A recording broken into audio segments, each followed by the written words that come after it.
Endless Space 2 preview, a 4X space game with some actual weight to its universe. Look forward to it early access sometime in September. Apologies to Endless Space 2.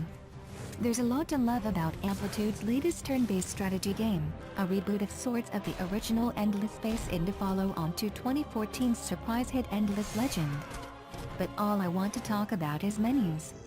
And maybe the writing too. But mostly the menus. Lost in Space, okay, fine. We'll start with the writing, if only because it's a more traditional place from which to launch. Those who played Endless Legend will be familiar with its questing system, which provided each of the game's factions its own storyline. Within the confines of a traditional 4X game, it wasn't the first to do so, but the quality of Endless Legend's writing was generally a cut above that found in other 4X games, Age of Wonders, for instance. Because of the limited mechanics of a 4X game, most quests still generally consisted of go here and find kill this, but paragraphs of backstory and faction infighting gave the world a have not found in many other genre flagships. Especially not the ones created from scratch. Total War, Warhammer has a ton of story, for instance, but it's drawing on years of pre-written lore. Endless Space 2 folds this same quest system, and the same attention to detail, into its Tales of Outer Space. It's an immediate improvement over the game's predecessor, which often committed the cardinal space game sin of feeling empty and boring. Lots to explore, but no compelling reason to do so.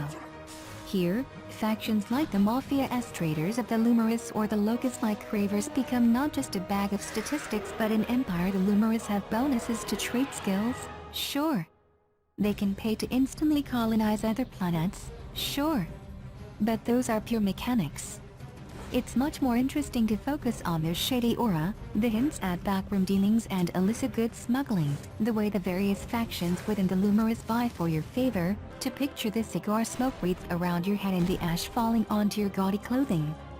That's a faction with some depth. That's a faction you play because it's a character, not merely a skin over some math problems. And that's Amplitude's strength, at least as far as Endless Legend and now Endless Space 2, making you care about another random 4X setting. Civilization has it easy. They lived from history. They rely on our preconceived notions of Queen Victoria or Teddy Roosevelt to draw us towards one faction or another. If you want to know how important Amplitude's flavor text is though, you need look no further than Civilization, Beyond Earth. There, every faction felt interchangeable. There was the Russia-tinged faction, the French-tinged faction, but no reason to care about one versus the other except when it came to in-game bonuses. It made it harder to engross yourself in Beyond Earth's world, to find that emotional attachment. Or look at the original Endless Space. Amplitude put it best, saying that at times you felt more like a galactic accountant than an emperor.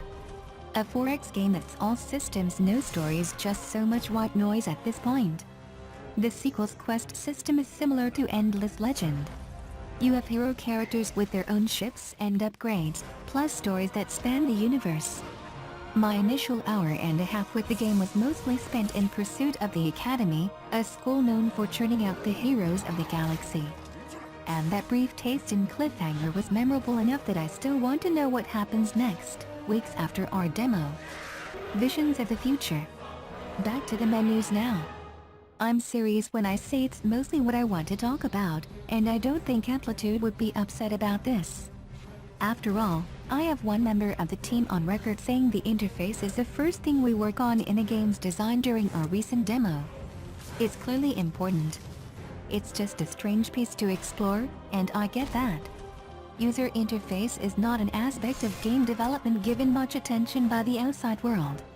It's a thankless job, one of the proverbial if you did it right, nobody will notice you did anything at all tasks. And yet Endless Space 2 proves how important it is, especially in contrast to other space strategy games. Again, consider Civilization, Beyond Earth. I never liked Civilization, Beyond Earth's interface. I enjoyed the game, inasmuch as it was a Civ v reskin, but I found the typeface weirdly cheap-looking, the tech tree convoluted, the diplomacy screen lifeless, the buttons, and accompanying gradients, ugly. Here are some screenshots of Endless Space 2's menus. I don't mean to imply that Amplitude's done something revolutionary here, Its ultra-thin sans serifs would look at home in an Apple design manual, and the layout of various buttons, and turn, etc. are standard 4X design. It hangs together, though. It looks futuristic and spacey and sleek. Its diagrams minimalism applied to a 4X interface. First impressions are important, and Endless Space 2 makes an excellent one. In a genre that's typically clunky and slow, riddled with unnecessary data in awkward places, Amplitude's approach looks ever so slightly more sophisticated.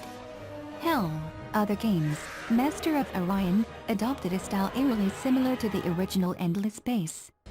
I think it's safe to say Amplitude's influence is rubbing off. Bottom line. Endless Space 2 heads to early access before the end of September. I think those who loved its predecessor will be impressed by how much more expansive the galaxy feels, and those who came to Amplitude through Endless Legend will find yet another impressive 4X game. And the ones who have never played an Amplitude game before? Well, that's just a mistake.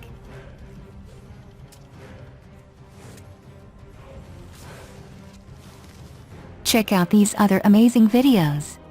Subscribe to our channel. Don't forget like, comment and subscribe. Thank you so much. Subscribe now.